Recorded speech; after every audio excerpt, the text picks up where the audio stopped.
मराठी संकेत या चॅनलला सबस्क्राइब करून साईडला दिलेल्या बेल आयकॉनलाही प्रेस करा, ज्यामुळे दररोज मी तुम्हाला मोटिवेट करू शकेन। मॅक्सिमम लोकांना आलेला प्रॉब्लेम किंवा ते करू शकत नसलेलं काम म्हणजे सकाळी लवकर उठणे। सकाळी लवकर उठायचं म्हटलं की अक्षरशः जीव गेल्यासारखं वाटतं। बाकी काहीही सांगा पण लवकर उठायला सांगू नका। ॲक्च्युअली तुम्हाला माहिती आहे सकाळी लवकर उठल्याने अनेक फायदे होतात। पचनशक्ती सुधारते, अजून प्रोडक्टिव्ह बनता येतं, चांगल्या प्रकारे टाइम मॅनेजमेंट करता येतं, ब्रेन पॉवर वाढू शकते, एक चांगली स्पिरिच्युअल लेवल अचीव करू शकतो, वर्क क्वालिटी सुधारते, अजून असे बरेच फायदे आहेत। पण यार ही सर्व माहिती असून देखील लवकर उठायची इच्छा होत नाही। याचं एकमेव कारण इच्छाशक्तीची कमतरता। इच्छाशक्ती कमकुवत बनत जाते, परिणामी तुम्ही आळशी बनता। याच आळशीपणातून निगेटिव्हिटी तयार व्हायला सुरुवात होते, आत्मविश्वास कमी होतो आणि शेवटी अपयशी बनता। म्हणून सर्वात पहिला पॉइंट, प्रत्येकाने स्वतःचे ध्येय स्पष्ट करा। तुम्हाला कुठे जायचं आहे, किती वेळेत जायचं आहे, या सर्व गोष्टी तुमच्या डोक्यामध्ये तसेच तुमच्या डायरीमध्ये क्लिअर नमूद करायला हव्यात। कुठे जायचं हेच क्लिअर नसेल तर कोणताही रस्ता निवडता येणार नाही, कारण जगात रस्ते अनेक आहेत, मार्ग अनेक आहेत, पण कोणत्या ठिकाणी जायचं हेच क्लिअर नसेल तर रस्त्यावरून कुठेही भटकू शकता। जेव्हा तुम्ही ध्येय मनाशी ठरवाल की मला 5 वाजता उठायचं आहे, 5 ते 6 या वेळेत मला व्यायाम करायचा आहे, योगा करायचा आहे, जिमला जायचं आहे, त्यानंतर काही वेळ पुस्तक वाचन किंवा एखादं महत्त्वपूर्ण काम, जेव्हा हे तुमच्या डोक्यामध्ये फिक्स होईल तेव्हा तुमचा सबकॉन्शियस माइंड त्याची सवय बनवेल, आणि जेव्हा एखादी सवय लागते तेव्हा ती सवय सोडणे खूप कठीण असते। गुटखा खाणे, ड्रिंक करणे, सोशल मीडियावर वेळ वाया घालवणे ही एक सवय आहे। तशीच वेळाने उठणे ही सुद्धा एक वाईट सवय आहे। जशा वाईट सवयी असतात तशाच चांगल्या सवयी सुद्धा असतात। अशीच एक चांगली सवय म्हणजे लवकर उठणे। जेव्हा ही सवय तुमच्या अंगी भिनेल तेव्हा आपोआप तुम्ही ठरवलेल्या वेळेत उठलेले असाल, अलार्म सुद्धा लावण्याची गरज नाही।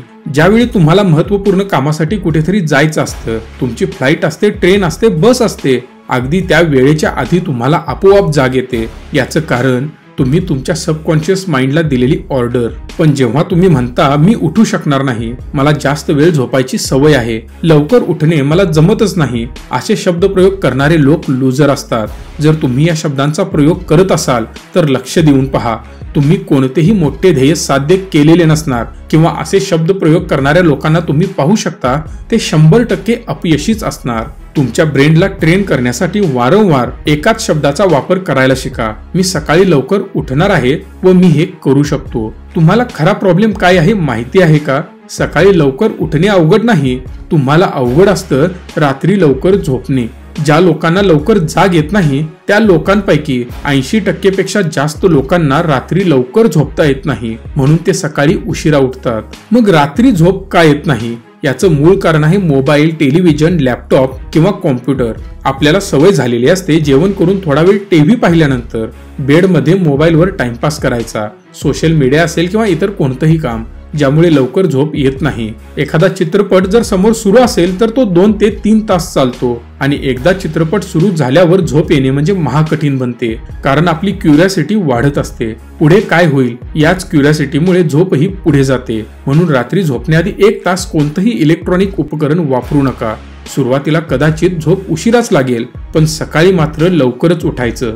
जेव्हा सकाळी लवकर उठाल तेव्हा तो दिवस थोडा आळसवाना वाटेल, कारण झोप पूर्ण झालेली नसणार, वारंवार झोप आल्याची भावना निर्माण होईल। 2 ते 3 दिवस सलग प्रॉब्लेम झाल्यामुळे चौथ्या दिवशी आपोआप रात्री लवकर झोप येईल आणि सकाळी लवकर जाग सुद्धा येईल। जर दगडाला देवपण आणायचं असेल तर त्याला हातोड्याचे घाव सहन करावेच लागतात, आणि इथे तर कोणताही हातोडा वापरणार नाही, थोडंफार कष्ट घ्यावं लागेल, पण ही एवढी मोठी गोष्ट नाही। रात्री झोपण्याआधी भरपूर पाणी प्या, कारण त्यामुळे सकाळी लवकर शौचाला जायची गरज भासेल। टॉयलेटला आल्यामुळे कोणत्याही परिस्थितीत तुम्ही बेडवरून उठणारच। सुरुवातीचे काही दिवस सवय लागण्यासाठी अजून एक प्रयोग करू शकता। जेव्हा तुमचा अलार्म वाजेल तेव्हा 30 सेकंदांमध्ये घरातील कोणत्याही खोलीमध्ये जाऊन तेथील एका वस्तूचा फोटो काढायचा। मग तो हॉलमधील सोफा असेल, घड्याळ असेल, टेलिव्हिजन असेल, 30 सेकंदाच्या आत गडबडीने जाऊन तो फोटो निघायलाच हवा। जर सकाळी पहाटे 5 ला उठायचं असेल, तो अलार्म तुम्ही लावला असेल तर 5:30 सेकंदाच्या आधी तो फोटो क्लिक व्हायलाच हवा, आणि जर तसंच झालं नाही तर त्याची शिक्षा स्वतःला करून घ्यायला हवी. मग ती शिक्षा कोणत्या प्रकारची असेल ते तुम्हीच ठरवायचं. मी मॅक्सिमम लोकांना हे सजेस्ट करतो, ज्या दिवशी तुमच्या हातून एखादी चूक होते त्या दिवशी तुमच्या पाकिटातील काही रक्कम जी तुमच्यासाठी खूप कमी असायला नको, 100 रुपये, 200 रुपये, 500 रुपये, जी तुमच्यासाठी कमीपेक्षा थोडीशी जास्त असते. जर 1,00,000 रुपये कमवत असाल तर 200 ते 500 रुपये तुमच्यासाठी योग्य असेल. आणि जर तुम्ही 10 ते 20 हजार रुपये कमवत असाल तर 50 ते 100 रुपये तुमच्यासाठी योग्य असेल. ही रक्कम एखाद्या गरीब किंवा गरजू व्यक्तीला दान करा. त्यामुळे तुमच्या हातून दान होईल, त्या व्यक्तीला मदत होईल व सोबतच तुम्हाला शिक्षा सुद्धा होईल. सध्याच्या जगात माणसाला सर्वात मोठी शिक्षा म्हणजे त्याच्या खिशातून पैसे काढून घेणे किंवा निघून जाणे. ही शिक्षा पैशाच्या स्वरूपात दिल्यामुळे ती 100% मनाला लागते आणि ती चूक पुन्हा होत नाही. याची प्रॅक्टिस फक्त 21 दिवस तुम्हाला करायची आहे. 21 दिवसानंतर आपोआप ठरलेल्या वेळेच्या अगोदर तुम्ही उठलेले असाल. अलार्म सुद्धा लावण्याची गरज नाही याची मी तुम्हाला खात्री देतो. हा व्हिडिओ आवडला असेल तर सर्वत्र लाईक करून शेअर करा व मला कमेंट करून सांगा तुम्ही किती वाजता उठता. आणि हो, मराठी संकेत या चॅनेलला सबस्क्राईब करायला विसरू नका. धन्यवाद. Stay tune and stay positive.